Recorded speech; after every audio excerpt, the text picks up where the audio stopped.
This video is sponsored by sellcashier.com. They compare iPhone prices on the internet and give you their instant quote and the most cash for your iPhone. Hey guys, this is Ed with Aquarium. I'm going to run some benchmarks today. As you may know, iPhone 10 was released just recently and the Chinese manufacturers are not that far behind. They already came up with their own version of the Android-based device running the iOS skin on top of it. While the results of this comparison are so predictable, it is interesting to see how large the gap in performance is going to be between this Apple iPhone 10 and its fake counterpart. Without further ado, let's start with this Geekbench 4 comparison, which is the preferred benchmarking app. And Antutu Benchmark will follow to understand the implications of low performance on the graphics. So we're gonna try to run a CPU benchmark and hopefully it works on this phone because it has failed on some of the fake devices in the past. And unfortunately, this device will not run this. I've tried this a couple of times and unfortunately the benchmark, the Geekbench 4 is not running at all on this Android 6.0 as what they're calling the iPhone 10. So unfortunately, we will only be able to see the results of the iPhone 10 by Apple, but unfortunately not the fake iPhone 10 to your left. Alright, and so here's what the result looks like for the Apple iPhone 10. Some impressive numbers there, outperformed many of the devices that I've tested before in front of the camera, and this is what you get with the fake iPhone 10. You're getting an unfortunately Geekbench 4 has stopped message. So we're going to proceed with Antutu Benchmark and hopefully that will work for us so that way we can figure out the differences in visual performance. Alright, so the next thing we're going to do is we're going to try Antutu Benchmark and hopefully it'll work on both devices. What that'll show you is the visual performance under a very extreme load on the processor and a graphic processing unit. So we'll hopefully see that in just a second. I'm not even questioning that real Apple iPhone 10 is going to win this comparison, portion of this comparison, but let's take a look and see what the performance looks like in real life. And so while the version of the application is slightly different, the Antutu Benchmark running on the fake is actually a 6.2.7, while the real Apple iPhone 10 is running a 6.3 Antutu Benchmark. There is a slight difference in the layout of the particular tests and the sequence of those tests, but what you're seeing on your screens right now is I tried to compile it side by side to make sure that you can actually see the visual differences in this particular portion of the test. Wow, take a look at this. So iPhone 10 by Apple has scored slightly over 200,000 points, while the fake iPhone actually scored an eighth of that. So a little bit under 25,000 points. Not going to look at the detailed breakdown for how the score is assigned, but what I can tell you, you just really saw for yourself that this is a very poor quality, low-end device that will not perform as well as any of the Apple products. So there's really not much else to say that, and of course iPhone 10 by Apple is definitely a winner in this particular benchmark. Alright guys, and this is Angry Birds. You've seen this before, all of you I'm sure. I'm only showing this to you to sort of prove that for everyday activities this phone will kind of suffice, but not really. It's very laggish. It always operates with a delay, but when you're gonna play Angry Birds, let's see what happens. So there's really virtually no delay on this. So for simple tasks as playing Angry Birds, this phone will suffice. Oh wow, look at that. So just by a pure mistake, I called some personal assistant and her name is Evie. So this is really another sign that this is a fake device. So next thing we're going to try is we're going to try a couple of websites. One of them is going to be weather.com and the second one will be YouTube. We'll see how the web is working on both of these devices. So what I'm going to do here is I'm going to click go and it's going to open up weather.com on both of these phones.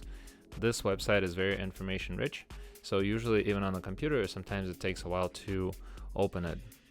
iPhone 10 performed the best of all the phones that I probably held in my hands, almost instant. And fake iPhone 10 is actually struggling quite a bit trying to get to the website.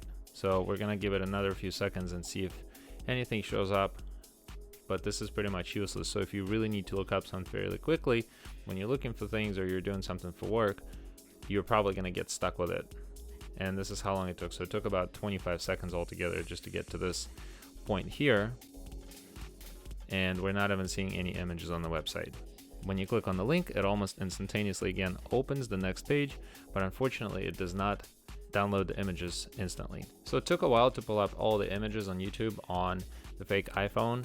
I'm looking at the Techquarium's homepage on YouTube, and we're going to click on this or tap on this video and see how long that takes to pull it up. And it's instant on the Apple iPhone 10. You're getting a major delay on the fake, and see how long it's going to take to open it. So at this point in time, I'm already showing the second phone in this video on the right, while this phone over here is still struggling even opening the beginning of the video. And here it is about 35 seconds later, it's finally showing the video. This is a complete piece of crap that's just really not worth it.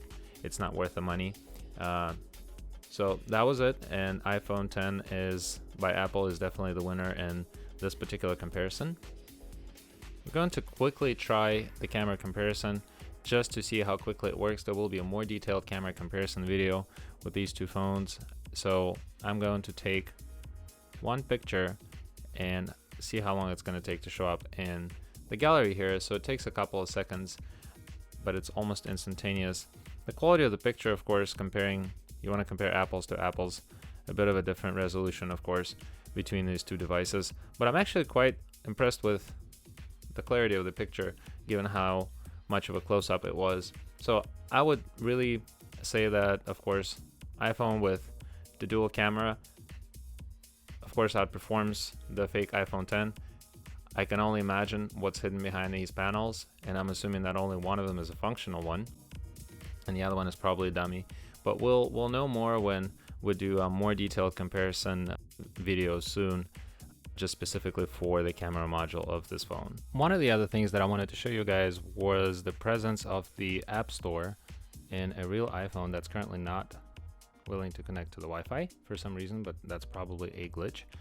And the App Store that you would find on one of these so-called fake iPhones, which is really nothing but a Google store. Not that it's a bad thing for those of you that have an Android, but this is definitely a Google store, so there's a major difference.